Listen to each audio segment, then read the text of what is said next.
Well, fast forward to my arrival at rehab, I was pretty scared and humiliated.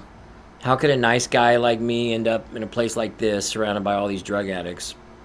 The first week was rough, but as I began to feel better, I felt a sense of relief. I was away from my hometown. Nobody bad could find me, and I felt safe with no one besides my family knowing where I was. Of course, we weren't supposed to have phones, but being the addict that I was, I snuck one in.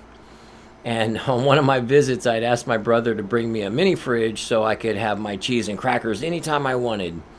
He did, and I did. And every day they checked our rooms, for contraband, but nobody ever even noticed I had a little mini fridge in the corner. I covered it up with a towel and I made it look like a nightstand. 30 days quickly passed. I was beginning to notice just how screwed up my own thinking was.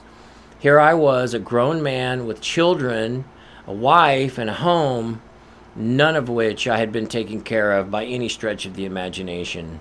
But if you'd asked me back then, I would have said, oh yeah, I'm a great dad, I'm a great provider, I'm a great husband. But fortunately, I came to understand that the only thing I was consistent with was calling my mom or my grandfather for financial help. I came to admit out loud that I wasn't any of those things that I thought I was. And the more I got honest about myself, with myself, the more I could learn how to be those things if I was willing to be teachable and do the work that it would take to rebuild 38 years of distorted thinking. After 90 days, I went home. I poured myself into a completely new way of living.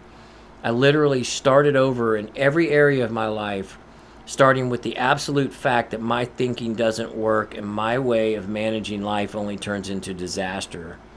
I learned how to take care of myself and trust God with everything else. I stopped trying to make everybody think that I was the smartest person in the room, and I started listening as if I was the most ignorant one in the room. I followed other people's ideas because I knew mine didn't work. Within about a year, I noticed that I saw the world with a different outlook. I wasn't afraid anymore.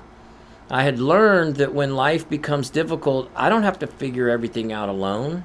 I can ask for help. It turns out all I needed was some new information, a willingness to try it, and the time to practice it. Share a bit of your rehab story in the comments. Thank you guys for watching our videos. We really appreciate your support, so please follow and like and share this video.